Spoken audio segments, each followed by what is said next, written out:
नमस्कार, स्वागत है आपका आवाज़ अड्डा में। मैं फिर से एक अंतराल के बाद आपके साथ हूं और कुछ कारणों से मैंने छुट्टी ली थी, लेकिन अब मैं फिर से वापस आ गया हूं। तो हमने सोचा आने के बाद एक शो बाज़ार पे करना चाहिए, क्योंकि काफ़ी लंबा अंतराल हो गया। हमने अड्डा पे करीब 40-45 दिन पहले शायद चर्चा की थी। इस बीच काफ़ी कुछ घटनाक्रम हुए यूएस मार्केट में, भारतीय बाज़ारों में, और भारतीय बाज़ार ज़बरदस्त रेजिलियंस है यहाँ पे। अमेरिकी बाज़ारों की 3 हफ्ते से लगातार गिरावट, लेकिन भारतीय बाज़ार एक मजबूती के साथ खड़े हुए। तो हमने सोचा आज इस पे बातचीत की जाए, क्योंकि एक बड़े इवेंट्स भी यहाँ पे लाइंड अप हैं। बहुत जगहों पे ब्याज दरें पूरे यूरोप में, अमेरिका में, सब जगह होने वाली हैं। तो हमें अपने बाज़ार को इस समय कैसे अप्रोच करना चाहिए, कैसे ट्रीट करना चाहिए और कैसे समझना चाहिए। सबसे बड़ी बात यह है कि अगर इतनी मजबूती, इतनी दमदारी के साथ हमारा बाज़ार अभी भी खड़ा हुआ है, तो उसके पीछे क्या फैक्टर्स हैं, क्या नंबर्स हैं, किस चीज़ों को हमें देखना चाहिए। और इन सब चीज़ों को जानने समझने के लिए, हमारी मदद करने के लिए एक बहुत ही एक्सपर्ट विद्वान पैनल हमारे साथ जुड़ा हुआ है। उनसे हम आपकी बातचीत कराएंगे, उनसे समझेंगे। कुछ टेढ़े मेढ़े मैं सवाल भी पूछूंगा उनसे, जो कि ऐसा आपको सुन के लगेगा ये क्या पूछ रहे हैं, लेकिन मैं पूछूंगा उनसे, क्योंकि मेरा काम है ये। तो आज जो हमारे साथ बातचीत करने के लिए मेहमान जुड़े हैं, मैं उससे आपका परिचय करा दूं। हमारे साथ हैं सिट्रस एडवाइजर्स के फाउंडर संजय सिन्हा जी। आप सब लोग इनसे परिचित हैं, बहुत ही ज़बरदस्त एनालिसिस करते हैं। इसके साथ ही पाइपर सेरिका के फाउंडर और CIO अभय अग्रवाल जी हमारे साथ हैं, मित्र हैं। और आपको पता नहीं होगा, ये कराटे के बहुत बड़े चैंपियन भी हैं। किसी दिन विस्तार से इस पर हम लोग चर्चा करेंगे। कंप्लीट सर्कल कैपिटल के को founder and CEO Gurmeet Chadha हमारे साथ जुड़ेंगे, जो ट्विटर पे बहुत एक्टिव रहते हैं और बहुत सारा नॉलेज शेयर करते रहते हैं। सुब्रमण्यम सर हमारे साथ होंगे, सुंदरम म्यूचुअल के MD and CEO Sunil Subramaniam sir, और साथ ही एनसिट कैपिटल के मैनेजिंग पार्टनर अनुराग सिंह, जिनको मैं हमेशा भारतीय समय अनुसार 3 बजे मैसेज करता हूं। जब वो सो के उठते हैं, पहला मैसेज मुझे उनको यही दिखता होगा। जैसे हम लोग यहाँ बैंक के मैसेज दिखते हैं, वैसे मेरा मैसेज दिखता होगा। तो आप सबका बहुत बहुत स्वागत है, बहुत बहुत शुक्रिया हमारे साथ जुड़ने के लिए। तो जैसा कि हमने कहा कि इस बाज़ार को समझना थोड़ा ज़रूरी है, क्योंकि मुझे कई बार ऐसा लगता है कि हम लोग एक संदर्भ में डिकपल्ड हैं। US में पता नहीं क्या क्या हो रहा है, यूरोप में क्या क्या हो रहा है, लेकिन भारत की तस्वीर इकोनॉमिक फ्रंट पे आप देखिए तो जो नंबर्स हम लोग को देखने को मिलते हैं वो एकदम डिफरेंट है। चाहे टैक्स कलेक्शन का नंबर हो, GST का नंबर हो, या ई-वे बिल्स के नंबर आप देखिए तो बहुत ही शानदार दिख रहे हैं। तो क्या ऑल इज़ वेल है, या बिटवीन द लाइन्स पढ़ने में हम कुछ चीज़ें मिस कर देते हैं, या हमको कुछ अलग एंगल से मार्केट को देखना चाहिए? जिसके लिए मैंने एक लाइन सोची थी कि बाजार वही है, सोच नहीं है। अब इस वक्त पिछले 1-2 साल से यही हो रहा है कि मार्केट वही, लेकिन अप्रोच थोड़ा थोड़ा बदल रहा है। तो चलिए शुरुआत करते हैं बातचीत की। संजय सर, आपसे शुरुआत करते हैं। संजय सर, मुझे ऐसा लगता है कि हम लोग थोड़ा सा मार्केट हमारा जो है दुनिया के बाज़ारों से डिकपल्ड है, और हमारे ऊपर उतना फ़र्क नहीं पड़ता कि ब्याज दर वहाँ बढ़ रही घट रही हैं, वहाँ रिसेशन की चर्चाएं हो रही। हमारे यहाँ ऐसा कुछ नहीं होता है। क्या ये सोच मेरी सही है? तो देखिए, अगर आप इकोनॉमिक पर्सपेक्टिव में देखेंगे तो जहां विश्व के जितने भी डेवलप्ड नेशंस हैं, वहां पर रिसेशन की आशंका बहुत बड़ी है और उनके सामने खड़ी है। जहां तक भारत का कॉन्टेक्स्ट है, हमारे यहाँ रिसेशन की बात नहीं हो रही है। हमारे यहाँ GDP ग्रोथ रेट में कमी की बात हो रही है। मतलब हम अगले साल 7.8% से ग्रो करते हैं, शायद अब हम 7% से ग्रो करेंगे। तो रिसेशन का तो हमारे भारतीय इकोनॉमी में तो अभी कहीं भी दूर दूर से उसका कोई छाया भी हमारे इकोनॉमी पे नहीं पड़ा है। लेकिन इसके साथ ही साथ कुछ समस्याएं हैं जो हमारी इकोनॉमी के लिए हैं। जैसे कि हम बहुत ही एनर्जी के लिए डिपेंडेंट हैं इंपोर्ट्स पे, और जिस तरह से क्रूड के प्राइस ऊपर नीचे हुए तो उससे हम पे असर पड़ता है। साथ ही साथ अगर ग्लोबल इकोनॉमी में ठहराव आता है तो हमारे एक्सपोर्ट पर उसका असर पड़ता है। और जैसा कि क्लासिकल इकोनॉमिक्स के इक्वेशन में देखा जाता है कि आपकी ग्रोथ का एक अंश नेट एक्सपोर्ट पर भी डिपेंडेंट है। तो अगर हमारी एक्सपोर्ट कम होती है तो उसका भी असर हमारी इकोनॉमी पे पड़ सकता है। लेकिन जो समस्या से जूझने के लिए ग्लोबल सेंट्रल बैंकर्स आज अग्रसित है, मतलब वो रेट बढ़ाना चाहते हैं इन्फ्लेशन को काबू में रखने के लिए, तो वो समस्या हमारे यहाँ भी है। मतलब हम इस समस्या से अछूते नहीं हैं। हमारे यहाँ भी इन्फ्लेशन की दर जो है वो कंफर्ट लेवल से ऊपर है, और इसलिए हमारे central bank, reserve Bank of India जो है वो भी रेट बढ़ाना की प्रक्रिया जो है उसने शुरू कर दी है, और अगली पॉलिसी में भी उम्मीद की जा रही है कि वो रेट बढ़ाएगी। तो ये जो रेट बढ़ने का जो ट्रेंड है, उसका क्या हमारे इकोनॉमिक ग्रोथ पे अभी तक जो अनुमानित किया गया है बस उतना ही असर होगा, या उससे ज्यादा ये एक समस्या है जो हमको अपने सामने रखना है और उसको समझना है।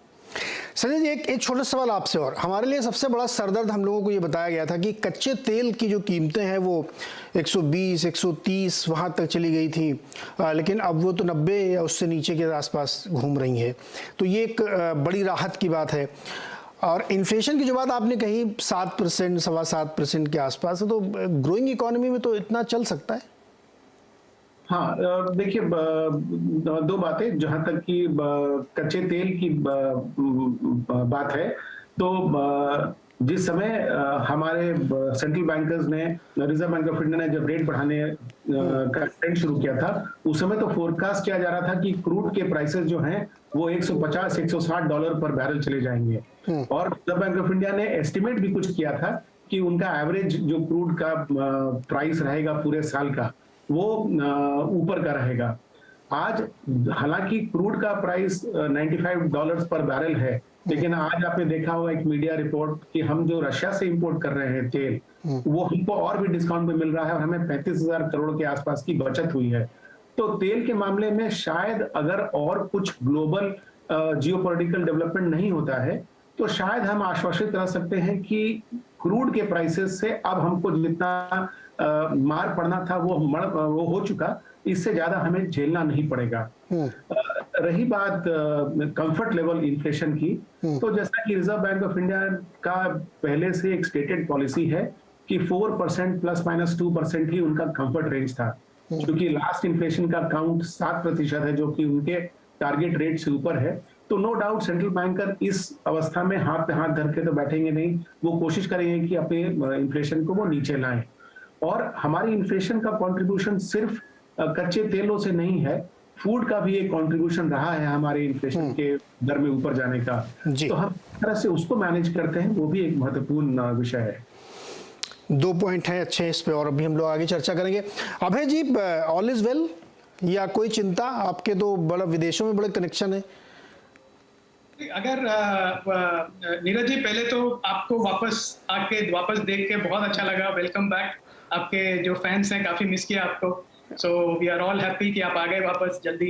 आपके सवाल में मैं जवाब में ये कहूंगा कि अगर हम कहें हाँ ज्यादातर ऑल इज वेल, तो वो सही रहेगा, क्योंकि भारत के संदर्भ में स्पेशली मुझे नहीं लगता कि इस समय कोई बड़ी लोकल डिमांड को लेके या मैक्रो को लेके बहुत बड़ी चिंता का कोई विषय है। इंटरेस्ट रेट्स ऊपर जाएंगे, थोड़े वो जाएंगे, वो प्राइस्ड इन है ऑलरेडी।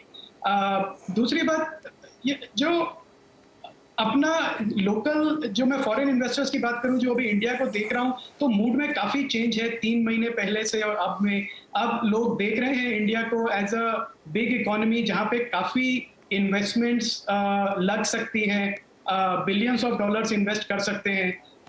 एक पॉलिटिकली स्टेबल कंट्री है, डेमोक्रेटिक कंट्री है, और गवर्नमेंट का काफी सपोर्ट है डोमेस्टिक मैन्युफैक्चरिंग को, डोमेस्टिक एक्सपोर्ट सेक्टर को। तो प्रॉब्लम्स तो हैं, वो तो हर जगह रहती है, पर ओवरऑल मैं कहूंगा इस समय का जिस तरह का हम डोमेस्टिक कंजम्पशन के ट्रेंड्स देख रहे हैं, ऑटोज में, रियल एस्टेट में, कंज्यूमर डिस्क्रिशनरी आइटम्स में, वो काफी पॉजिटिव है। और जैसे जैसे फेस्टिव सीजन वापस आता जाएगा, हम देख रहे हैं, जैसे अभी बात करते हैं रिटेलर से, चैनल से, डिस्ट्रीब्यूटर से, तो सब अब इन्वेंट्री बना रहे हैं, जो इन्वेंट्री प्री कोविड लेवल पे हमने देखी थी। जैसे 2 व्हीलर्स की इन्वेंट्री कम होके 1 महीने से कम की थी पिछले 2 साल से, गोइंग इनटू फेस्टिव सीजन, और वो कोविड के पहले 50 से 60 दिन की होती थी, और अब वापस वही 50 से 60 दिन की इन्वेंट्री की डिमांड है डिस्ट्रीब्यूटर्स की, क्योंकि उनके पास इंक्वायरीज अच्छी है। तो नीरज जी, मैं कहूंगा कि ज्यादातर ऑल इज वेल। मुझे तो ऐसा कुछ नहीं लगता कि इंडिया के स्पेशली की कोई बहुत बड़ी चिंता का विषय है। डोमेस्टिक कंजम्पशन अच्छी स्ट्रॉन्ग है। ओके, तो ये परिस्थिति है, ऑल इज वेल। ऐसा इसमें अभी मैं भी शेयर करूंगा कि पिछले कुछ दिनों में मैं भी बहुत घूमा इधर उधर, चैनल चेक, ग्राउंड नॉन पे देखा, लोगों से बातचीत की, तो वो भी इंसाइट है आप लोगों से करूंगा। लेकिन एक बार थोड़ा अमेरिका का हालचाल ले लिया जाए। अनुराग भाई, ये आपके यहाँ जो है ना, ये हर 10-15 दिन बाद 75 और 100 बेसिस का राग शुरू हो जाता है। बड़ा मैच्योर मार्केट है आपका, फिर भी इस तरह के कंफ्यूजन क्रिएट कर देते हैं, बेचारे सब लोग डर जाते हैं। ये क्या आपका फेड अभी भी कंट्रोल नहीं ले पाया है क्या? हाँ, नीरज जी, आपको सीनियर पैनल मेंबर्स को नमस्कार और आपका स्वागत। आपके फैंस मिस ऑफ कोर्स कर रहे थे आपको, और आपकी शैली जो क्वेश्चनिंग की है वो बिल्कुल अलग है, तो I think welcome back, good to be here. So Neeraj ji देखिए, यहाँ पर समस्या ऐसी हो गई है कि डेवलप्ड वर्ल्ड की एक अपनी समस्या है, और वो समस्या यूरोप की तकरीबन वही है जो यूएस भी इस समय फेस कर रहा है, और वो ये है कि 2008 से जीरो के अलावा कोई इंटरेस्ट रेट देखा ही नहीं है। 2018-19 में पॉवेल साहब ने थोड़ी कोशिश की थी, लेकिन वो वापस उन्होंने 2.25 से फिर 1.5 पे आ गए थे। अगर इकोनॉमीज को और उससे पहले जाए तो कंटिन्यूस फॉलिंग रेट्स थे, बट ठीक है 2000 फिर भी 5-6% तक तो थे 2008 से पहले, बट कंटिन्यूसली अगर 0% इंटरेस्ट की आदत पड़ जाए, और यूरोजोन में आपने देखा उनको वो तो नेगेटिव में चले गए, वो एक डिफरेंट ही माइंडसेट है, तो वहां से अगर थोड़ा भी रेट बढ़ते हैं तो इकोनॉमी उसके लिए रेडी नहीं होती है, बिजनेसेस उसके लिए रेडी नहीं होते हैं। बहुत सारी कंपनीज ऐसे होती हैं कि वो अगर 1% इंटरेस्ट रेट बढ़े तो एक एस्टिमेट ये होता है कि करीब 5% कंपनीज जो है वो नेगेटिव में चली जाएंगी। तो एक तो वो पूरी इकोनॉमी पे और लोगों के माइंडसेट पे और the way they spend, I think बहुत नेगेटिव असर डालता है। तो ये प्रॉब्लम से हम जूझ रहे हैं। फेड की बात ये आई नीरज जी उसमें कि फेड को अहेड ऑफ द कर्व होना था। मैं इमेज में ये कहता हूं कि माइंड में ऐसी इमेज आती है कि एक बस निकल रही है इन्फ्लेशन की और फेड उसके पीछे भाग रहा है, और ये निरंतर हम पिछले टाइम से देख रहे हैं फ्रॉम जून। और उस फेड पे रिलाई कैसे करें? अब देखिए, सिर्फ 1 साल पहले की बात है, पिछले सितंबर में यही फेड कह रहा था कि अब इकोनॉमी ट्रैक पर आ गई है, अगले साल तक शायद 0.5 रेट बढ़ाएं। 5 लोगों ने तो ये कहा कि अभी 0 ही पे रहते हैं, 4 ने कहा कि देखिए शायद 0.5 पे आना पड़े अगले साल तक। ये सितंबर 2021 की बात है, और आज देखिए सब आकर के बयान दे रहे हैं कि देखिए अब 4 से कम तो बात नहीं बनेगी। तो पहला बात तो एक सवाल ये बनता है नीरज कि ये इतने इकोनॉमिस्ट को लेकर के फेड इस तरह से एंटिसिपेशन में इतना मिस्टेक्स कैसे कर रहा है इकोनॉमी को, इन्फ्लेशन को प्रेडिक्ट करने में। और दूसरा उनकी फिर प्रॉब्लम वही है कि देखिए बातें हम चाहे जितनी भी कर लें, और आई थिंक कहीं वही उनकी लिमिटेशन है। पिछली बार मुझे निराशा हुई, मैं सोच रहा था 1% बढ़ा करके वो मार्केट को सिग्नल दे देंगे, लेकिन 75 पे रहे, और इस बार भी देखना होगा क्या करते हैं।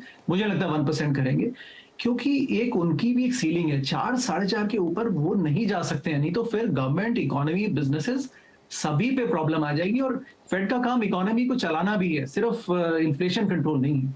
तो इस पर हम फंसे हुए हैं कहीं ना कहीं, तो इसका क्लियर आंसर नहीं है। लेकिन अनुराग, ये अभी मैं कल रात में एक रिपोर्ट पढ़ रहा था जिसमें अगले साल इस समय के लिए की रेंज की भी बातचीत होने लगी। वो 3.5 से 5% तक की रेंज की बातें की जा रही हैं कि शायद वहां तक जाए। पहले तो कहता कि घट सकता है फरवरी के बाद, लेकिन अब वो घटने वाली बात तो कम हो गई है।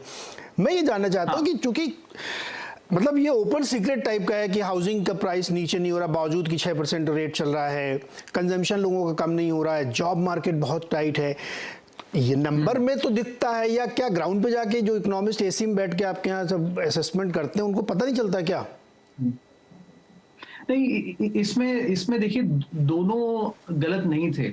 अगर छोटी सी बात वो पिवट की करे ना, जिसको लेके मार्केट चल पड़ा था, अच्छा फेड का पिवट आ गया और वो दौड़ पड़ा नैस्डैक और सब ठीक हो जो पहले हुआ था, उसका एक कॉन्टेक्स्ट छोटा सा ये है कि 2018 में उन्होंने रेट्स, ट्रम्प साहब ने टैक्स कम किए और टैरिफ्स बढ़ाए। अब फेड, इन्फ्लेशन उस समय नहीं था, कंट्रोल में था, 2% के आसपास ही था, तो फेड को लगा कि इससे इन्फ्लेशन आ जाएगा, तो इन एंटिसिपेशन उन्होंने रेट्स बढ़ा के 2.25 पे ले गए। वो 0 से वैसे भी बढ़ना था उनको। जब 2.25 पे ले गए, उन्होंने देखा अनएम्प्लॉयमेंट तो 3.5 पर आ चुका है, which is very low, more than what is desired, लेकिन इन्फ्लेशन तो भी नहीं आया और इकोनॉमी में स्लो डाउन होने लगा। तो पहली बार फेड ने, पॉवेल साहब ही थे, उन्होंने आकर के ये गलती मानी अपनी कि वी डिड अ मिस्टेक, हमने एंटिसिपेशन में, इन्फ्लेशन आया नहीं था, हमने एंटिसिपेशन में रेट्स बढ़ा दिए और इससे इकोनॉमी स्लो हो गई। तो उन्होंने फिर रिवर्स किया, वो फेमसली उसको बोलते हैं फेड का पिवट। सो मार्केट ने अब जो रफ्तार पकड़ी ना, वो यही सोच के पकड़ी कि देखिए अब ये इकोनॉमी में स्लो डाउन आ गया है और फेड घबरा करके पिवट लेकर के वापस टर्न कर देगा और रेट कम कर देगा। अब वो उसका आंसर क्लियर अभी भी नहीं है नीरज जी, बट सवाल ये है कि अगर आप ऐसे, इस तरह की हिस्ट्री है, इतनी पैची हिस्ट्री और कोई प्रेडिक्टेबिलिटी नहीं है, अब एक ग्रुप ये कह रहा है कि देखिए इन्फ्लेशन कम हो जाएगा, आप कम कर दीजिए, बिकॉज इकोनॉमी में लैग से इफेक्ट होता है। आप रेट आज बढ़ाएंगे, 6 महीने बाद इम्पैक्ट आपको दिखाई देगा, तो अब काफी हो गया, आप इसको रोक दीजिए। दूसरा पॉइंट ये कह रहा है कि देखिए वॉल्कर में जाइए, स्टार्ट एंड स्टॉप पॉलिसी तो बाजार को और हार्म करती है, जितना आप थोड़ा बढ़ाते हैं मार्केट एब्सॉर्ब कर लेता है और इन्फ्लेशन फिर वहीं आ जाता है। तो ये मुश्किल है नीरज जी, आंसर इतना इजी होता, आई होप तो पावेल साहब भी इसको कर चुके होते। पावेल साहब किस समय नींद नहीं आ रही होगी, 2 दिन बाद उनको काम करना है। नहीं, उनका तो कंफर्म हो गया टेन्योर, अब उनको 4 साल तो मैक्सिमम 8 साल से ऊपर तो रिकंफर्म। जब तक उनकी नौकरी कंफर्म नहीं हुई थी तब तक वो कह रहे थे ट्रांजिटरी है, चिंता मत करो, सब निकल जाएगा। जैसे ही नौकरी कंफर्म हुई तुरंत उन्होंने कहा नहीं साहब ये परमानेंट है, आप अभी इसको झेलना पड़ेगा। Sunil sir, mutual fund industry ज़बरदस्त परफॉर्म कर रही है और सैल्यूट है हमारे उन तमाम छोटे छोटे निवेशकों को जिन्होंने दमदारी के साथ इस बाजार में खड़े रहे, कैसा भी है। तो जो इस शो का मकसद था, जिसका बहुत आपको और आप हमें इंसाइट दे पाएंगे, क्योंकि जैसे ही मार्केट थोड़ा गिरता है बहुत ज़बरदस्त बाइंग आती है और बाउंस बैक हो जाता है। तो क्या हम तमाम जो दुनिया भर के भी अनुराग बता रहे थे, तमाम लोग बता रहे थे कि ये चिंताएं हैं हमारे लिए ऊपर वो बहुत लागू नहीं होती हैं, क्योंकि मैंने शुरुआत में एक सवाल ये रखा था कि क्या हम in terms of market performance US से डिकपल्ड है, हमें नहीं फर्क पड़ता डाउ कितना गिर रहा है, 3 हफ्ते से गिर रहा है तो गिरे, हमें क्या फर्क पड़ता है। तो मेरी बात थोड़ी अलग सी है। अभी मैंने सुना बाकी पैनलिस्ट जो कहे थे, तो इसमें ये सोचिए कि फेड के पास 2 टूल्स थे ना, एक था इंटरेस्ट रेट का, दूसरा लिक्विडिटी का, और उन्होंने क्वांटिटेटिव टाइटनिंग का ऐलान किया और उससे भी एक घबराहट आई थी मार्केट में, याद है आपको। बट एक्चुअली ग्राउंड में क्वांटिटेटिव टाइटनिंग कुछ हुआ ज्यादा नहीं है। अभी भी $8.5 ट्रिलियन अमेरिका से मौजूद है मार्केट के अंदर। मैं क्यों ये बता रहा हूं कि ये लिक्विडिटी ही खास चीज है जो इस स्थिति को बदलाव दे रही है। तो मेरी बात थोड़ा गौर से सुन लीजिए। मैं क्या कह रहा हूं कि जो अक्टूबर से, जो अभी बताया था ना कि सितंबर लास्ट ईयर में एक माहौल था जहां पे इन्फ्लेशन बढ़ा था, मगर फेड ने उसको टेम्पररी करके कुछ एक्शन लेने से इनकार कर लिया। उसके बाद आपको रशिया यूक्रेन वॉर की जबरदस्ती आई और सप्लाई साइड की इन्फ्लेशन बढ़ी।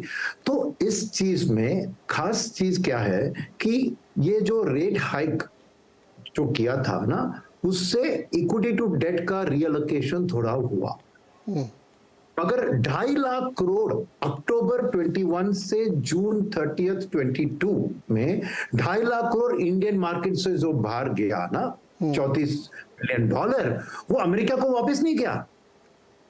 ये बात समझना जरूरी है, ये अमेरिका को वापस, क्योंकि जो मार्केट में, इमर्जिंग मार्केट में पैसा लगा रहे हैं वो इक्विटी इन्वेस्टर है, वो थोड़ी जाके डेट मार्केट में निवेश कर रहे हैं। नहीं, वो पैसा कहां गया? वो पैसा गया कमोडिटी इंपोर्टिंग देश जैसे इंडिया से कमोडिटी एक्सपोर्टिंग देश की ओर, जैसे ब्राजील की ओर।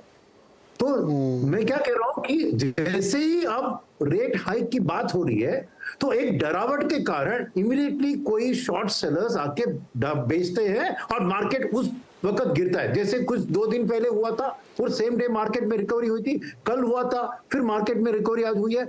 तो बात क्या बनती है ना कि ये इमीडिएट रिएक्शन वाला ट्रेड नेगेटिव होता है, मगर रियलिटी वाला ट्रेड ये समझता है कि जो पैसा कमोडिटी एक्सपोर्टिंग मार्केट को गया वो वापस कमोडिटी इंपोर्ट मार्केट में आएगा। वही पैसा आके मार्केट को सपोर्ट दे रहा है, क्योंकि ये रेट हाइक के ऊपर रेट हाइक करेंगे तो डिमांड को मरवाएंगे तो रिसेशन आएगा तो कमोडिटी की दाम गिरेंगी, ऑयल की दाम गिरेगी, और जो 83% देश अपने तेल को इंपोर्ट करता है उससे और एक बेहतर चीज क्या हो सकती है कि ऑयल का दाम गिर रहा है, क्योंकि नॉट ओनली ये Indian trade deficit, fiscal deficit और करेंसी के लिए पॉजिटिव है, ये कॉर्पोरेट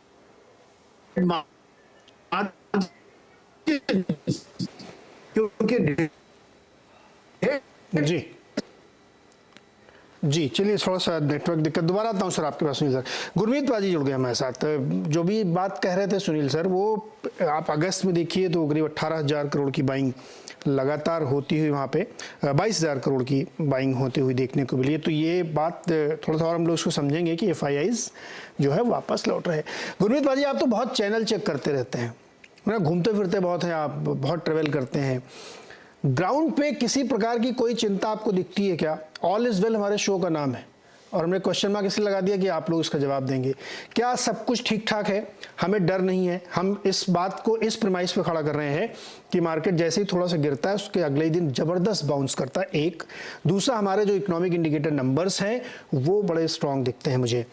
हालांकि ये बात सही है कि जीडीपी को लेकर कुछ लोग अपने एस्टिमेट रिवाइज कर रहे हैं, लेकिन क्या ग्राउंड की तस्वीर डिफरेंट है जैसा कि हम लोग बैठ के देखते हैं? नीरज जी, कुछ जगह तस्वीर अभी भी बेहतर है। अगर आप देखिए बैंक की जो क्रेडिट ग्रोथ है वो डिपॉजिट ग्रोथ को आउटपेस कर रही है और ये साइन होता है इकोनॉमिक रिकवरी का। अगर ये लंबे समय तक मेंटेन होता है तो ये दिखा रहा है। आप अगर ऑर्डर बुक देखेंगे ऑटोमोबाइल्स का और आप डिमांड देखेंगे और अभी फेस्टिव सीजन आने वाला है तो वो काफी रोबस्ट है। इनफैक्ट मैंने जो चैनल चेक किए हैं डीलर से, इस बार जो गणेश चतुर्थी का जो रहा फेस्टिव सीजन, छोटा फेस्टिव सीजन था, वो बेस्ट एवर रहा। हमने देखा पिछले जो हाउस रजिस्ट्रेशन हुए हैं वो पिछले 9 साल में सबसे अच्छे हुए। मुंबई का one of the best house registration number आया है। आईटी में थोड़ा सा सॉफ्टनेस है, हालांकि कोई मेजर डिमांड कंसर्न नहीं है, पर थोड़ा सॉफ्टनेस है। इसलिए बाजार जो आईटी कंपनी 14, 15, 16% की ग्रोथ की बात कर रही थी, अगर हाई सिंगल डिजिट में ग्रो करता है या थोड़ा और उसमें मॉडरेशन होता है तो उसको थोड़ा सा प्राइसिंग कर रहा है। इसलिए आपको आईटी में थोड़ा सा, अभी आप निफ्टी आईटी इंडेक्स देखेंगे तो 25% डाउन है इस साल। तो जहां कमजोरी है वहां थोड़ा सा मुझे लगता है भाव में है। जहां चीजें अच्छी हैं, जैसे बैंक्स में अच्छा है, ऑटोमोबाइल अच्छा है। तो पहली बार नीरज जी ना, जो तीनों बैलेंस शीट है, ये मैंने पहले भी चर्चा की थी, जो इंडिविजुअल बैलेंस शीट है वो घर और गाड़ियां, जो हमारा सबसे बड़ा डिस्क्रिशनरी इनकम है, वो खरीद रही है, मतलब स्पेंडिंग हो रही है। कॉर्पोरेट बैलेंस शीट में एक थोड़ा सा अर्ली साइन दिख रहा है कैपेक्स का। थोड़ा अभी कहना कि ये फुल ब्लोन कैपेक्स साइकिल है, जल्दबाजी होगी, बट हमें कुछ पॉकेट्स में दिख रहा है, सीमेंट में दिख रहा है, कुछ केमिकल स्पेस में दिख रहा है, काफी जगह दिखाई दे रहा है। और गवर्नमेंट भी स्पेंड कर रही है।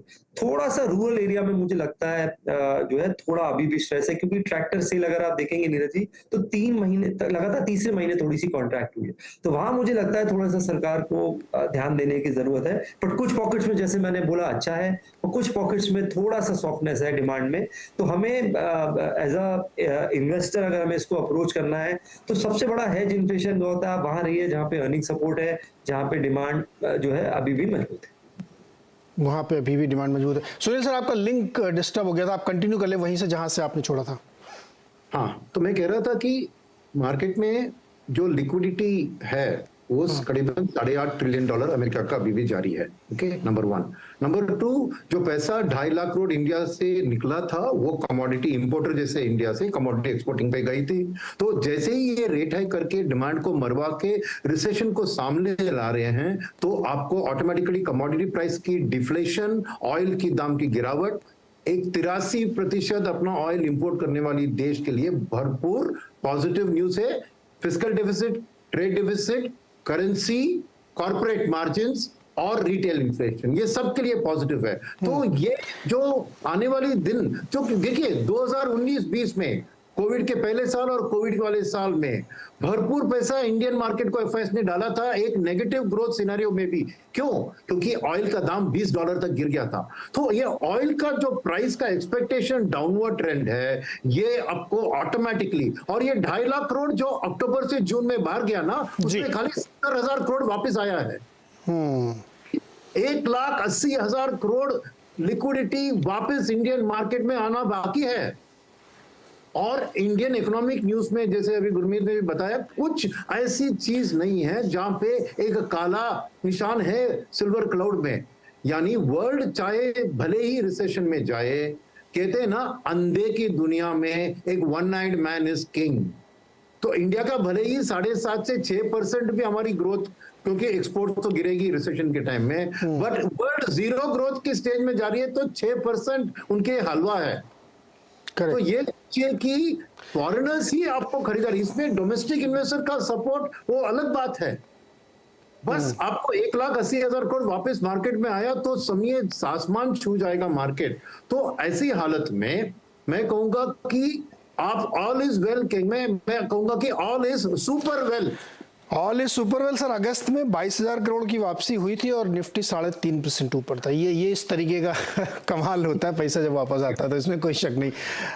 संजय जी, एक बात आपने जब शुरुआत में कही कि ब्याज दरें धीरे धीरे बढ़ रही हैं, अब मैं थोड़ा सा उल्टी तरफ से सवाल पूछता हूँ। देखिए, rate of cost of fund बढ़ती जा रही है ना, तो धीरे धीरे इसका असर थोड़ा लेट से पता लगता है, लैग इफेक्ट आता है। होम लोन 8 के पार हो गए हैं, दुनिया भर में हो रहे हैं। अमेरिका में भी देखिए आप, अगर वहाँ मान लीजिए 4%, 4.5% तक रेट ले जाते हैं तो हमारी करेंसी के ऊपर भी प्रेशर आएगा। ये क्या जो इस वक्त हम देख रहे हैं कि हमारे कॉर्पोरेट की बैलेंस शीट बहुत ही स्ट्रांग है, क्रेडिट ग्रोथ भी मल्टीपल ईयर्स में बड़ी तेज़ी से यहाँ बढ़ती हुई दिखी है, ये आगे जाके दिक्कत पैदा करेगा? हमारी वजह से नहीं, हमको दुनिया के साथ चलने की वजह से हमको ये मुश्किल आ रही है। तो ये जो बढ़ती हुई ब्याज दर, ये भारत को इवेंचुअली परेशान करने वाली है। अभी नहीं करेगी तो फरवरी मार्च के बाद शुरू करेगी। तो उसमें ऐसा है नीरज जी कि no doubt Reserve Bank of India का रेट बढ़ाने का पर्पस ही यही है कि वो डिमांड की ग्रोथ की स्पीड को थोड़ी कम कर दे, ये नहीं कि डिमांड को बिल्कुल पूरी तरह से डिस्ट्रॉय कर दे। तो आंशिक रूप में इसका असर तो दिखना शुरू हो जाएगा बहुत ही जल्दी, और अगर यही रेट बहुत लंबे समय तक ऊपर रहे तो फिर वो ज्यादा लंबा और ज्यादा उसका असर होगा। लेकिन एक चीज जो बहुत पॉजिटिव डेवलपमेंट हुआ है पिछले कुछ महीनों में, मैं समझता हूँ पिछले 1-2 साल कि कॉर्पोरेट्स ने अपने बैलेंस शीट को बहुत डीलिवरेज किया है, यानी कि कॉर्पोरेट बैलेंस शीट पे डेट की मात्रा अभी बहुत कम है। सो इमीडिएट इम्पैक्ट इस रेट हाइक का उनके फाइनेंशियल्स पर उतना ज्यादा नहीं पड़ेगा। ये हो सकता है कि उन्होंने डिमांड को देखते हुए जो केपेक्स के प्लान्स बनाए होंगे, हो सकता है कि उस प्लान्स में थोड़ा सा वो देरी करें। लेकिन साथ ही साथ अगर आप देखें तो सरकार की तरफ से भी तो बढ़ावा है ना। ये जो प्रोडक्शन लिंक्ड इंसेंटिव जो सरकार दे रही है, ये ओपन एंडेड नहीं है, ये एक निर्धारित समय के लिए है। तो कॉर्पोरेट्स अपने हिसाब किताब को बहुत सुचारू रूप से तालमेल बैठा के वो कॉस्ट वर्सेस बेनिफिट को देखते हुए इस राइजिंग इंटरेस्ट रेट एनवायरनमेंट में भी संभव है कि वो क्रेडिट को लेंगे और फ्यूचर डिमांड के लिए अपना इन्वेस्टमेंट चालू रखेंगे। क्योंकि अगर ऐसा नहीं होता तो देखिए, रेट हाइक जो रिजर्व बैंक ऑफ इंडिया कर रही है वो अभी कुछ महीने तो हो गए उसको, तो फिर 15% क्रेडिट ग्रोथ कैसे है? अभी हम कह सकते हैं कि हमारा बेस कम रहा होगा, लेकिन इतना छोटा बेस भी हमारा नहीं था। लेकिन दूसरी बात जो है, जो कि मैं समझता हूं कि इंडियन कॉन्टेक्स्ट में महत्वपूर्ण है, जो कि रिजर्व बैंक ऑफ इंडिया के डिप्टी गवर्नर और रिजर्व बैंक ऑफ इंडिया के गवर्नर ने भी कहा है कि उनको लगता है कि फाइनेंशियल ईयर के सेकेंड हाफ में इन्फ्लेशन की दर उनको नीचे आती दिखती है। अगर ऐसा होता है तो फिर हमारे यहाँ रेट हाइक की जो साइकिल है वो उतनी लंबी ना चले जितने की यूएस में चल सकती है, और उसका क्वांटम भी शायद उतना ज्यादा ना हो जितना कि वहां पर होगा। तो इसलिए मैं समझता हूं कि शायद इंडियन कॉन्टेक्स्ट में इस इंटरेस्ट रेट का बहुत ज्यादा नेगेटिव असर ना हो। ओके अनुराग, जो फ्री मनी की आदत पड़ी हुई है पूरी दुनिया को, फ्री मनी से मतलब इजी मनी, सस्ता पैसा, लिक्विडिटी खूब जबरदस्त, क्या इतनी जल्दी सरकारें या क्योंकि डिसीजन पॉलिटिकली होते हैं ये, लोग एक्सेप्ट करेंगे इसको? नहीं करेंगे। और देखिए, यही कारण है कि जिसको बोलते हैं कि they want to talk the markets down, but वो एक्चुअल एक्शंस में उतना तेजी से नहीं बढ़ना चाह रहे। सो वो एक अपर सीलिंग जरूर बनी हुई है। मुझे नहीं लगता कि पावेल अकेले उस या फेड एफओएमसी मेंबर्स अकेले उसको क्रॉस कर पाएंगे। That inflation has to come down at all cost, वो नहीं होगा। तो अभी नैरेटिव नीरज जी क्विकली इसमें मार्केट में तो देखिए ये है, यूएस मार्केट में तो ये है, but before that I come to Indian markets and काफी एक्सपर्ट्स ने काफी बातें कही, बट यहाँ पर ये है कि वो 4% तक जाएंगे। अभी देखिए 2.25 है, अभी 75 करके 3 पे पहुंच जाएंगे, 2 और मीटिंग्स हैं, 3.5 पहुंचेंगे, उसके बाद उनको धीरे करके 4 तक आके रुकना पड़ेगा, then they have to stop. और अगर मेरे ख्याल से अगर 1-1.5 साल भी आप 4 पर टिके रहते हैं तो स्लो डाउन तो आ जाएगा अपने आप। तो आई थिंक उतना सिस्टम एडजस्टमेंट जरूर है कि कॉस्ट ऑफ मनी बढ़ने से वो एडजस्टमेंट यूएस में जरूर आ जाएगा। यूरोप की समस्या बिल्कुल अलग है, लेकिन मेरे ख्याल से उनका इतना इन्फ्लेशन का फूड एटलीस्ट एनर्जी इन्फ्लेशन का प्रॉब्लम है, लेकिन फूड एंड कोर इन्फ्लेशन का उनका प्रॉब्लम उतना ज्यादा नहीं है जितना यूएस का। ये यूएस की बात हुई। देखिए क्विक रिएक्शंस थोड़े मैं इन बातों पे दे दूं, ये बिकॉज ये जो हमें सुन रहे हैं उनको उससे पर्सपेक्टिव मिलेगा। देखिए ग्रोथ की बात की, ये जरूरी है, बट हम इसको डीकपल्ड नहीं मान सकते हैं। देखिए let us go to 2002 to 2008, वो जो गोल्डन डिकेड हमारा, जिसमें मार्केट ने 40% रिटर्न्स दिए 5 साल तक, ओवरऑल पूरे डिकेडल रिटर्न 2001 से 2010 तक 11 तक देखें तो 18% का कैगर बनता है, फिनोमिनल। हाउएवर वो रियल इंटरेस्ट लेवल पे देखें तो कम बनेगा, क्योंकि इन्फ्लेशन भी हाई था लेकिन हमारी ग्रोथ भी हाई थी। लेकिन अब हम पूछते, देखिए अब हम 8% से क्यों ग्रो नहीं कर रहे हैं? But we think it was the story was all about India. उस दौरान करीब 30 से 40 कंट्रीज थे जो 8% पे ग्रो कर रहे थे, 7 से ऊपर ग्रो कर रहे थे उस डिकेड में, राइट? और आज की तारीख में एक कंट्री नहीं है जो 7 से ऊपर ग्रो कर रहा है एक्सेप्ट इंडिया, राइट? अगर इंडिया करता है 7 तो, नहीं तो हम भी उससे नीचे आएंगे। तो ग्लोबल ग्रोथ जरूर इफेक्ट करती है, और उस डिकेड में जब 30-40 कंट्रीज कर रहे थे तो हम भी कर रहे थे, ब्राजील, साउथ अफ्रीका, सब लोग कर रहे थे। अभी कोई नहीं कर रहा है, हम भी नहीं कर पाएंगे। ये रिविजन्स रिवाइज हो जाएंगे। अगर हम 6% भी करते हैं तो ग्रोथ गलत नहीं है। अब आते हैं मार्केट्स पर। देखिए रियल इकोनॉमी एक हो गई, हम समझते हैं, लेकिन एक छोटा कमेंट और, I think however much we celebrate 15% GDP growth, हम 2019 के लेवल पर ही आए हैं। तो हमने बेसिकली वो एक बेस इफेक्ट होता है, बिकॉज कोविड ने सब वो बेस डिसरप्ट कर दिया था, तो हम वहीं पर आए हैं वापस। दैट्स इट, पॉजिटिव बातें भी हैं, बट उस पर आते हैं। बट एक मार्केट लिक्विडिटी, देखिए ये हमने हर समय देखा, जब भी मार्केट्स लिक्विडिटी की मार्केट्स की तरफ फ्लो बढ़ता है रिटेल की तरफ से। अब हमारा ईपीएफओ का 1 लाख करोड़ साल में चला जाता है, 1.5 लाख एसआईपी चला जाता है, और 1.5 लाख चला जाता है through PMS, insurance, balanced advantage funds और तमाम तरह की चीजें। ये लिक्विडिटी डेफिनेटली मार्केट को होल्ड करती है। अब इसके आगे हमें क्या चाहिए कि क्या हम इसको, प्रॉफिट पूल जो हमारे मार्केट्स का आता है वो 30 to 40% टेक्नोलॉजी से आता है, वो अभी मंदी में है, वो हमें दिख रहा है। तो शॉर्ट टर्म में मार्केट्स में एटलीस्ट वहां पर कैप लगा रहेगा। आगे हमारा ट्रेजेक्टरी क्या है? ये इंडिया का मोमेंट है नीरज जी। आई वुड से जैसे वो चाइना का मोमेंट आया था 2000 में, और उन्होंने क्या रफ्तार पकड़ी उसके बाद में। अगर हम अपनी डोमेस्टिक, और वर्ल्ड ऑप्शंस ढूंढ रहा है चाइना के बियॉन्ड, और ये इस मोमेंट पे हमें राइज करना है और वो जगह पकड़नी है। अगर हमारी डोमेस्टिक इकोनॉमी जिस रफ्तार पे चल रही है, अगर हम उससे अलग चल के डिसरप्टिव डिसीजंस लेके 8-9% की ग्रोथ दर्ज कर पाए, तो फिर देखिए हमें ये सब चिंता करने की कोई जरूरत नहीं। देन हम लाइक चाइना सस्टेन, हम डोमेस्टिक इकोनॉमी पे ही सस्टेन कर सकते हैं। अदरवाइज देखिए ग्लोबल स्लो डाउन है, तो वी कैन प्रेडिक्ट कि देखिए कोई भी कंट्री 7 पे ग्रो नहीं कर रहा है, तो हम कैसे कर पाएंगे? नहीं हो पाएगा, मुश्किल है। जी अभय जी, क्या आप इस थ्योरी को बिलीव करते हैं कि क्रूड ऑयल का बहुत नीचे आना भी अच्छा नहीं है? चार्ट पे कुछ लोग मुझे बता रहे थे कि ये कई सारे मूविंग एवरेजेस को तोड़ रहा है 90 के नीचे जब हो जा रहा है, तो क्योंकि बहुत सारी इकोनॉमीज ऑयल पे चलती हैं, एनर्जी पे चलती हैं, तो उसका इम्पैक्ट आईटी पे बहुत तेज़ पड़ता है। तो ये भी क्या आप लोगों को इस कंसिडरेशन में आता है कि भाई ऑयल ठीक है स्टेबल हो जाए 70-80 में, लेकिन ऐसा नहीं कि वो बहुत ही ज़्यादा नीचे चला जाए?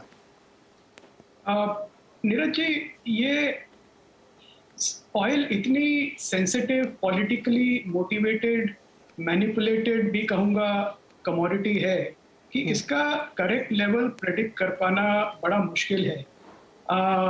और जैसा एक पैनलिस्ट ने अभी कहा कि 80% से ज़्यादा देश अभी भी नेट इंपोर्टर्स हैं, तो मैं ये कहूँगा कि ज़्यादातर कंट्रीज को फ़ायदा ही होगा लो एनर्जी कॉस्ट का, not only oil but also gas.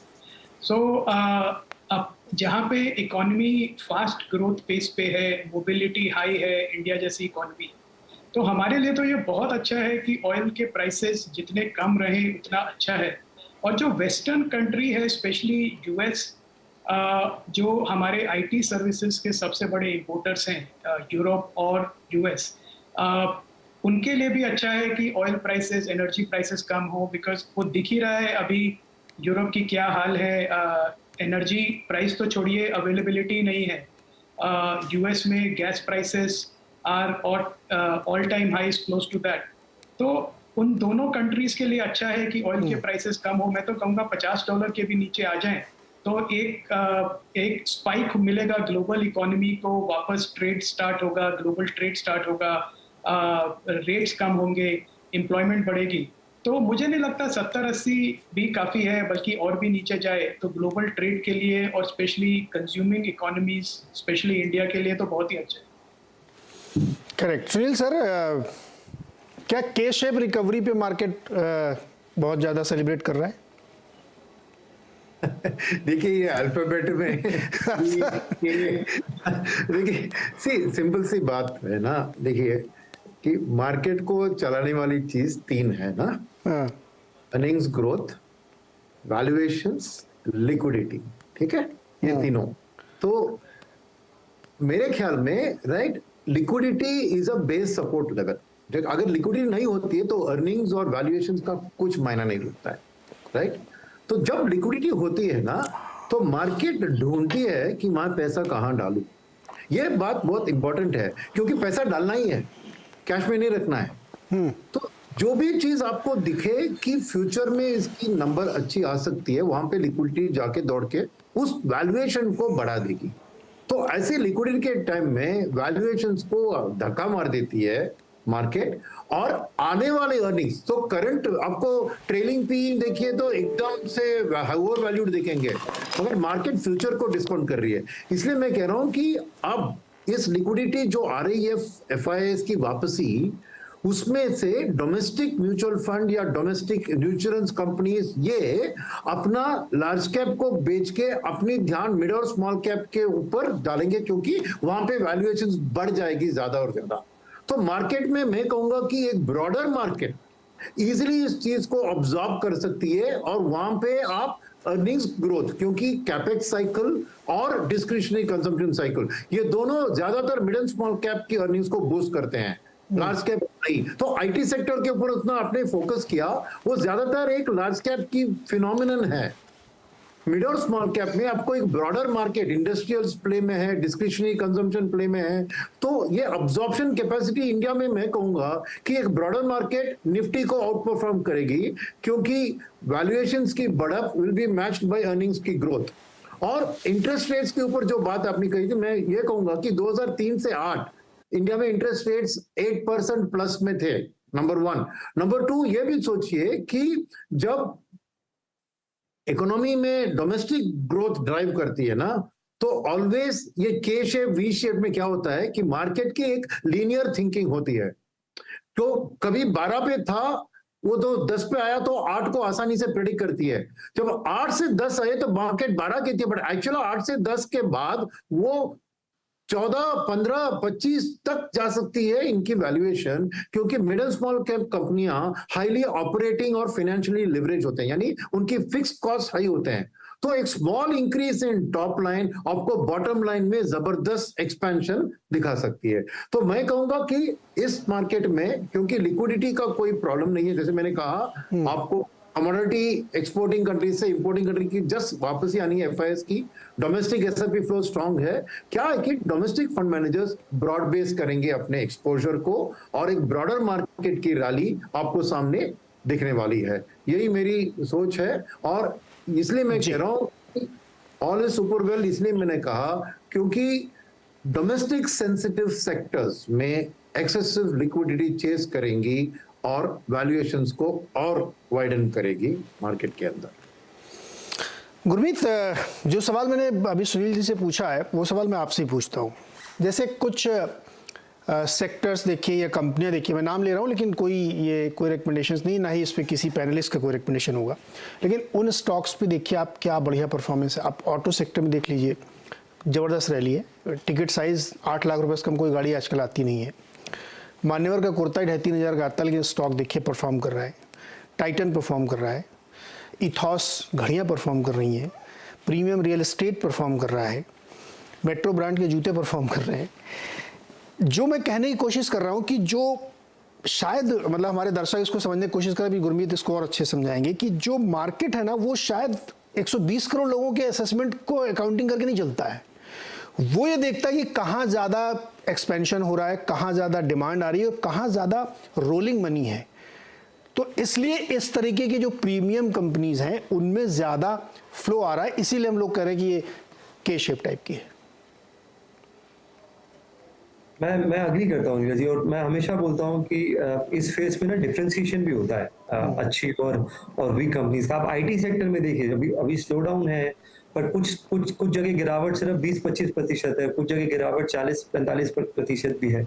और अब डिफरेंशिएशन होगा कि आपके नेचर ऑफ कॉन्ट्रैक्ट्स कैसे थे। तो मुझे लगता है कि एक जो पॉइंट हम मिस कर रहे हैं कि एफआईआईज, जब हम बार बार बोलते हैं इंडिया महंगा है, तो हम ये भूल जाते हैं कि हमारी अर्थव्यवस्था भी मजबूत है। दूसरा, इमर्जिंग मार्केट का एक हमेशा कंसर्न ये रहा है कि एफआईआई की एग्जिट थोड़ा मुश्किल होता है। अगर आप देखिए, इंडिया ने 2.5-3 लाख करोड़ का एग्जिट दिया, और इजी एग्जिट दिया, डोमेस्टिक लिक्विडिटी वजह से दिया, स्ट्रॉन्ग इकोनॉमी की वजह से दिया, वो सारे फैक्टर्स हैं। तो जब आप इजी एग्जिट देते हो, आपका पिछले 5 साल में इमर्जिंग मार्केट से बाकियों से परफॉर्मेंस भी 3-4 गुना है। और हम अभी भी पिछले 18,000 में और इस 18,000 में थोड़ा सा फर्क है। आप 18 टाइम्स फॉरवर्ड पे, वो आप आपकी 10 साल की लॉन्ग टर्म एवरेज पे, पिछले 18,000 में आपका मल्टीपल काफी ज्यादा था, और पिछले 2 क्वार्टर का अर्निंग ऐड हुआ है उसमें। तो मुझे लगता है कि थोड़ा सा प्रॉब्लम आएगा नीरज जी। देखिए, कभी भी अगर यूएस का 10 ईयर बॉन्ड 3.5-4% की तरफ जाएगा, फेड अगर $90 बिलियन की टाइटनिंग करेगा, तो शॉर्ट टर्म में आप फेड को फाइट नहीं कर सकते, थोड़ा सा फ्लाइट ऑफ कैपिटल होता है। बट हमने ये देखा है इंडिया में कि जब भी इस तरीके की गिरावट आई है, चाहे अभी आई हो, वॉर के टाइम आई हो, कोविड में आई हो, पिछले 10 सालों में जब भी आई हो, इंडिया हमेशा एक अपॉर्चुनिटी रहा है, और इस वजह से हमारा ये जो है वैल्यूएशन पे रहा है। तो मैं बार बार बोल रहा हूँ कि individual balance sheet, corporate balance sheet और गवर्नमेंट बैलेंस शीट तीनों अच्छा लग रही है। और ये जब तीनों कन्वर्ज होती है, बहुत कम समय बाद होता है। आप बैंक देखिए, बैंक की इतनी अच्छी क्रेडिट ग्रोथ मैंने नहीं देखी काफी सालों में। तो आपको क्रेडिट ग्रोथ दिखा रहा है कि कंजम्पशन, वो बजाज फाइनेंस के भी नंबर में रिफ्लेक्ट करेगा, आपके आईसीआईसीआई की एनआई में भी रिफ्लेक्ट करेगा। तो जब बैंक, आज निफ्टी में 40% बैंक्स हैं, वेटेज जो है फाइनेंशियल का, लगभग बात कर रहा हूँ, आपका एनआई बढ़ रहा है, क्रेडिट ग्रोथ आपकी 15% है, क्रेडिट कॉस्ट कम होगी क्योंकि नई साइकिल चालू हो रही है। तो ये निम्न एक्सपेंशन होना है, तो ये एक कंसेंसस ट्रेड यहाँ पे बनता है। कमोडिटी कंज्यूमर के लिए अच्छा है क्योंकि कमोडिटी प्रोड्यूसर्स नीचे आ रहे हैं, आईटी रीप्राइस हो रहा है, तो वैल्यूएशंस थोड़े से बेहतर हो रहे हैं। तो मुझे ऐसा लगता है कि शॉर्ट टर्म में थोड़ा सा आपको थोड़ा सा फाइट नहीं करना चाहिए फेड को, और अगर आपको मौका लग रहा है तो एक जहाँ पे अर्निंग सपोर्ट है उसे आप ध्यान दीजिए, चाहे वो ऑटो है, चाहे वो कंज्यूमर कंपनीज है। और एक जो सेक्टर थोड़ा आउट ऑफ फेवर हो गया है टेम्परेरी पेन की वजह से, हमारी आईटी कंपनी $4-5 बिलियन थी 98-99 में, आज $150 बिलियन है, आगे जाके 300-350 बिलियन हो जाएगी इस डेकेड में। तो अगर आपको वहां पे थोड़ा सा टेम्परेरी कमजोरी थी, तो जो आउट ऑफ फेवर सेक्टर है उसको थोड़ा आराम से लीजिए, जहां अर्निंग सपोर्ट अच्छा है वहां आप सारी गिरावट का फायदा लीजिए। परफेक्ट। तो ये तो अपने एक आइडिया भी दे दिया लोगों को ज्ञान का। एक छोटा सा ब्रेक लेते हैं सर। ब्रेक से लौट के आके मैं ये जानना चाहूँगा कि इस समय आप लोग ओटीटी सीरीज देखने के अलावा क्या पढ़ रहे हैं। तो डायरेक्टली मैं आपसे ये नहीं पूछ रहा हूँ कि आप क्या खरीद रहे हैं या क्या नज़र बनाए हुए, क्या आप पढ़ रहे हैं। मैं हमारे दर्शकों से समझ जाएंगे कि आपका इशारा किस तरफ है। छोटे से ब्रेक के बाद।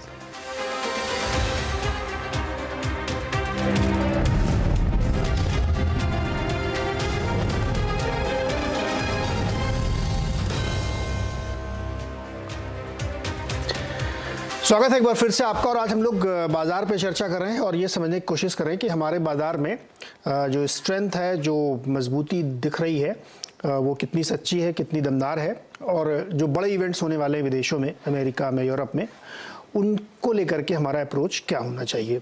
तो काफ़ी चर्चा की, आप लोगों ने समझा भी होगा। अब मैं ये जानना चाहता हूँ, जैसे मैंने ब्रेक्स पहले कहा था, सबसे मैं पूछूंगा कि आप लोग इस समय क्या पढ़ रहे हैं। तो संजय जी आपसे शुरुआत करते हैं। मैं सबके लिए 2-2 मिनट रख रहा हूँ। 2 मिनट मुझे बताइए आजकल आप क्या पढ़ाई कर रहे हैं मार्केट में। आपको आश्चर्य होगा नीरज जी, मैं पॉलिटिक्स का किताब पढ़ रहा हूँ। क्या बात कर रहे हैं सर। एक्चुअली राजदीप सरदेसाई ने जो 2019 के इलेक्शंस हुए थे उस पर उन्होंने एक पूरी किताब लिखी है। हाँ, और मैं इसको इसलिए पढ़ रहा हूँ क्योंकि अब कुछ महीनों के बाद 2024 के इलेक्शंस को लेके सरगर्मी शुरू हो जाएगी। और जैसा कि हम लोगों ने पहले भी देखा है, हमारे बाजार पे इसका काफी हद तक असर पड़ता है। हाँ, तो मैं अभी पॉलिटिक्स पर ही किताब पढ़ रहा हूँ। नहीं तो उसके जरिए आप अपने इन्वेस्टमेंट स्ट्रेटजी को भी तो प्लान कर रहे हो, मुझे वो जानने में दिलचस्पी है।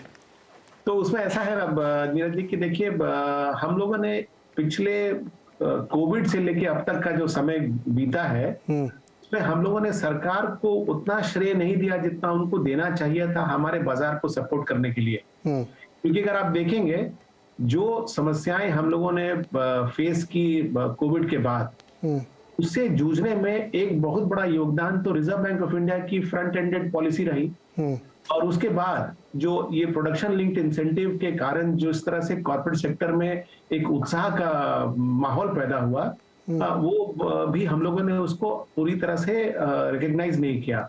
हम ज्यादातर श्रेय फॉरेन पोर्टफोलियो मनी और रिटेल इन्वेस्टर के मनी को देते आए। नो डाउट इनका बहुत बड़ा योगदान तो रहा ही है, बट ये जो पॉलिसी लेवल पे जो काम हुई है वो भी बहुत ही महत्वपूर्ण रही हमारे बाजार को सपोर्ट करने में। इसलिए मैं समझता हूं कि आगे जाकर भी, हाँ, जैसा कि हमारे को पैनलिस्ट अमेरिका से सिंह साहब बोल रहे थे कि शायद ये इंडिया का मोमेंट है, और इस मोमेंट को पकड़ने के लिए हमें चाइना +1 की स्ट्रेटेजी अगर कल तक थी, तो आज China plus Europe plus America +1 ये स्ट्रैटेजी भी हम अपना सकते हैं। और जिस तरह की पहल ली जा रही है इंडस्ट्री को बढ़ावा देने में, जिस तरह की पहल ली जा रही है सर्विसेज सेक्टर में, अगर आप देखें तो टूरिज्म के प्रति जो सरकार स्टेप्स उठा रही है, भारत ऐसे देश में टूरिज्म, पूरा थाईलैंड एक देश चलता है टूरिज्म इंडस्ट्री पे, हम तो 10-20 गुना ज्यादा बड़े हैं, और हमारे पास सारी विशेषताएं हैं, नेचुरल रिसोर्सेज हैं, पैलेसेस हैं, रिलीजियस प्लेसेस हैं। छोटा से उदाहरण लीजिए, ये जो काशी विश्वनाथ मंदिर का जो मॉडर्नाइजेशन हुआ, उसके बाद आप देखिए हर तीसरे चौथे आदमी की इच्छा है कि वो वाराणसी एक बार घूम के आए। मेरे ख्याल से ये जो पहल सरकार लेगी टूरिज्म को बढ़ावा देने में, वो भी एक बहुत बड़ा सर्विसेज इनकम भारत के लिए पैदा कर सकता है। तो मेरे ख्याल से सरकार की पॉलिसी अगले 2-3 साल में भारत के कॉर्पोरेट सेक्टर के लिए और भारत की इकोनॉमी के लिए एक बहुत बड़ा योगदान उसका रहेगा। और नो डाउट हम मार्केट पार्टिसिपेंट्स हैं, तो हम उसको क्लोजली ऑब्जर्व करेंगे ताकि हम भी उस बहती गंगा में हाथ धोएं। बिल्कुल, देखिए मैं इशारा समझ गया आपका, आप टूरिज्म पढ़ रहे हैं, तो अब भाई मैं दर्शक लोग आप देखो, थोड़ा आप लोग भी पढ़िए क्या कहाँ क्या ज्ञान बन रहा है। सिंह साहब, आप लोग इंडिया में क्या पढ़ रहे हैं, इंडिया के मार्केट के संदर्भ में? नीरज जी, तो ये एक साल में ये रियलाइज किया कि हम और हिंदुस्तान में क्योंकि एजुकेशन होती है, हम वर्ल्ड हिस्ट्री नहीं पढ़ते हैं। इंडियन हिस्ट्री तो बहुत पढ़ ली, लेकिन वर्ल्ड हिस्ट्री का कॉन्टेक्स्ट मिस हो जाता है। तो एक साइमन जर्किन्स की बुक है ब्रीफ हिस्ट्री ऑफ यूरोप, और करीब 300-400 पेज में आपको यूरोप का from right from BC early 200-300 BC Roman Empire से आगे तक वो एक हिस्ट्री यूरोप की कवर कर रहे हैं, जिसमें यूरोप भी अपने आप में कितने देशों में कैसे बटा और क्या हिस्ट्री बनी, because it was a leader of the world few centuries back. वो समझने की कोशिश कर रहा हूँ जिससे कुछ जियोपॉलिटिक्स पर्सपेक्टिव समझ में आए। तो that is the book I am reading Neeraj ji. Markets तो पढ़ते रहते हैं, लेकिन कोई सेक्टर आपका है खास जिस पे आप स्टडी कर रहे हैं? अच्छा, सॉरी, आपका आवाज में थोड़ा एक ब्रेक हो गया था, तो मैं सवाल नहीं समझ पाया। इस समय अगर सेक्टर की बात कर रहे हैं तो हिंदुस्तान का या फिर हिंदुस्तान भारत? अच्छा, ओके, हाँ, तो अच्छा, ग्लोबली तो एनर्जी ऑफ कोर्स, देखिए ये पूरा ऑयल से लिंक्ड है, because I am trying to foresee a situation जहां पे पूरा डिकेड ऑयल पे स्क्रैम्बलिंग रहेगी एनर्जी पे, और इनके प्राइसेस एलिवेटेड रहेंगे, which means that energy companies will make lot of money. ये ग्लोबल हो गया। हिंदुस्तान का नीरज जी, देखिए वो banking is back, auto is back. I think यही हमारे कोर हैं। कंजम्पशन कैसे हम अपने 1.3 करोड़ 130 करोड़ लोगों को एम्पावर करें, वो परचेजिंग पावर जिस दिन 25 करोड़ से 130 करोड़ में आ गई ना, तो फिर कोई रोक ही नहीं सकता। तो ये इंडिया का मोमेंट है नीरज जी। इतने आसान सॉल्यूशंस नहीं है, लेकिन अब नहीं तो कब इंडिया मूवमेंट बैंक और ऑटो पढ़ रहे हैं। अभय जी, आप किसकी आजकल एनुअल रिपोर्ट पढ़ रहे हैं? तो केमिस्ट्री और फार्मेसी की पढ़ाई चल रही है जोरों से, जो स्कूल में पढ़ा रिवाइज कर रहे हैं और थोड़ा आगे का पढ़ रहे हैं। क्योंकि नीरज जी, ऐसा लग रहा है कि अगले 10 साल में जो केमिस्ट्री में जो कंपनियां अच्छा स्किल्स बना लेंगी और फार्मेसी में अच्छा स्किल्स बना लेंगी, वो आगे निकल जाएंगी 2 तरीके से, एक तो एक्सपोर्ट में और दूसरा डोमेस्टिक कंजम्पशन में। अभी आप देखें तो फार्मास्यूटिकल्स में भी करीब 150-200 बिलियन डॉलर जो है जो एमएनसी कंपनी स्पेंड करती है हर साल R&D में, और अब वो काफ़ी एक ट्रेंड बन रहा है जिसको हम कहते हैं CDMO, CMO, CRO, custom synthesis, अलग अलग वर्ड्स यूज़ करते हैं, पर वो बात एक ही है कि इंडियन कंपनीज अब जैसे IT में किया उसी तरह से अब कॉन्ट्रैक्ट लेने लगे हैं बड़े बड़े रिसर्च के, डेवलपमेंट के, मैन्युफैक्चरिंग के, और ये एक बड़ा ट्रेंड है जो अगले 5-8 साल में बड़े नंबर्स में तब्दील होगा। तो ऐसी कंपनीज जो इसको ठीक से समझ लेंगी, कर लेंगी, वो काफ़ी फायदे में रहेंगी। और दूसरा, डोमेस्टिक कंजम्पशन में भी इसका एक प्ले है नीरज जी, क्योंकि हम देख रहे हैं काफ़ी माइग्रेशन है स्पेशली रूरल एरियाज में, और सेमी अर्बन एरियाज में, जहाँ पे जो यूजर्स हैं वो स्टील के प्रोडक्ट्स नहीं यूज कर रहे, जैसे स्टील के पाइप्स, स्टील के बाथरूम फिटिंग्स, उसकी जगह PVC और केमिकल बेस्ड यूज हो रहे हैं।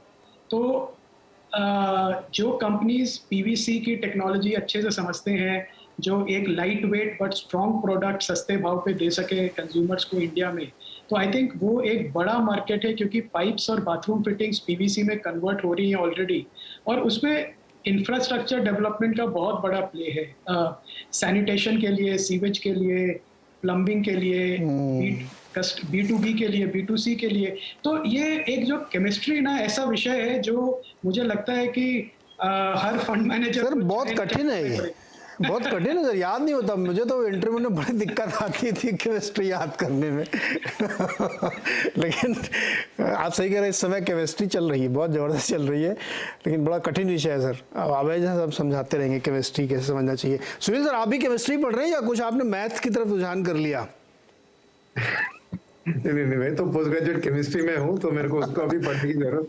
ओह देखो, एक तो पहले डिस्क्लोजर मिल गया तो मेरे लिए ना अभी एक चीज है कि मार्केट की शॉर्ट टर्म ध्यान से मेरा ध्यान हटाना है, तो मैं हिस्ट्री, इंडियन हिस्ट्री पढ़ रहा हूँ। तो ये बुक है जो मैं पढ़ रहा हूँ, मनु पिल्लई का tales from Indian history, because Indian behaviour of the past as a nation, एक कल्चरल डायनामिक जो इंडिया का रहा है ना, I am trying to understand that, because ultimately मेरे को इंडियन कंज्यूमर का बिहेवियर समझना है। क्योंकि आप कोविड के टाइम में देखिए ना, किसी से भी आप पूछे तो कहेंगे कि लोग खर्चा कम करेंगे, लोग घर में बैठे बैठे अपना छोटा घर करेंगे, पर एक्चुअल रियलिटी में देखिए हर व्यक्ति अभी 2 बेडरूम से 3 बेडरूम का घर खरीद रहा है, एक सिटी के अंदर घर खरीद रहा है, एक सिटी के बाहर घर खरीद रहा है। तो ये कोविड जैसी एक हादसा ने आके कंज्यूमर को नेगेटिव फ्रेम में नहीं डाला, मगर एक बहुत पॉजिटिव ऑप्टिमिस्टिक आउटलुक जो हमारी देश की जनता अभी डेमोन्स्ट्रेट कर रही है, वो एक बहुत बड़ा पजल है मेरे लिए। क्योंकि कोविड के टाइम में आपने पोल लिया तो कंज्यूमर का कंप्लीट डाउन ट्रेंड लोग कहेंगे एकदम, बट एक्चुअल रियलिटी में एकदम ऑपोजिट हुआ है। यानी इंडियन इकोनॉमी में कंज्यूमर एक रेजिलियंस है, एक पॉजिटिव अप्रोच है। तो इसलिए मैं एक तरफ हिस्ट्री पढ़ रहा हूँ कि कैसे हमारे देश में पास्ट में हम ये कर रहे हैं। सेकेंड, कंज्यूमर बिहेवियर की बुक्स ट्राइंग टू अंडरस्टैंड, क्योंकि ये रियल एस्टेट का बूम किसी ने नहीं प्रेडिक्ट किया ना कोविड के टाइम में। करेक्ट, सोचा कि घर वर्क फ्रॉम होम में कॉर्पोरेट रियल एस्टेट भी कम होगा, मगर कॉर्पोरेट रियल एस्टेट भी बूम हो रहा है। तो ये बहुत एक विचित्र स्थिति है ना इंडिया में कि अगेंस्ट द नॉर्मल लॉजिक हमारी देश ने, जैसे Phoenix rises from the ashes कहते हैं ना, वैसे आवर इकोनॉमी हैज रिजन, और अल्टीमेटली ये इंडियन मिडिल क्लास का रेजिलियंस। बिल्कुल सही। वक्त पे हम गुजर जाएं, फिर भी हम उठ के दुगने शक्ति से बाहर आते। तो ये समझने की कोशिश मैं कर रहा हूँ। बिल्कुल सही सुनील सर, जिसने कंज्यूमर बिहेवियर समझ लिया ना, वो मार्केट का किंग बनता है, क्योंकि कैसे मूव हो रही सोसाइटी वही डिसाइड करती है कि कंजम्पशन पैटर्न क्या होगा, फिर उसी से पूरी दुनिया चलती है। गुरमीत सर, क्या जिंदगी न मिलेगी दोबारा वाली फीलिंग आ चुकी है बहुत बुरी तरीके से? इसलिए हमने आपको भी जो 4-6 नाम गिन के बताए थे, लोगों के मन में ये है कि भाई कंज्यूम करो ना, बहुत कंजूसी करने का क्या फायदा? मेरे जी फर्क पड़ा है, क्योंकि अनफॉर्चुनेटली कोविड पीरियड में हमने कुछ अपने क्लाइंट फैमिलीज में इंसिडेंसेस देखे, तो उनका सेकेंड जनरेशन का आउटलुक काफी चेंज हुआ, और वो थोड़ा एसेट ओनरशिप को भी लेके चेंज हुआ है। वो थोड़ा एसेट लाइट रहना चाहते हैं, एक्सपीरियंस करना चाहते हैं, फाइनेंशियल एसेट्स में ज्यादा फोकस करना चाहते हैं। तो फर्क पड़ा है, बिल्कुल फर्क पड़ा है। और ये देखने को मिल रहा है, आप आप देखिए नंबर ऑफ डीमैट अकाउंट्स देखिए, नंबर ऑफ फोलियोज देखिए। मैं बार बार ये बोलता हूँ, मैंने अपने 17-18 साल में $50 बिलियन की सेलिंग नहीं देखी और निफ्टी को सिर्फ 15% गिरते हुए नहीं देखा। ये बड़ी बात है।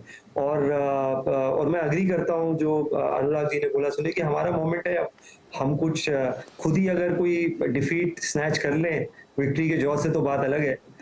तो मैं कोशिश कर रहा हूँ कि वहाँ वो चीजें पढ़ूं जहाँ इंक्रीमेंटल जीडीपी ग्रोथ आने की संभावना ज्यादा है, क्योंकि जो 3 ट्रिलियन से हम 5 ट्रिलियन जाएंगे तो उसमें शायद नॉलेज, इनोवेशन, डिजिटल साइंस का शायद ज्यादा रोल होगा, आईपी का ज्यादा रोल होगा वर्सेस जो पहले 2-3 ट्रिलियन में रहा है।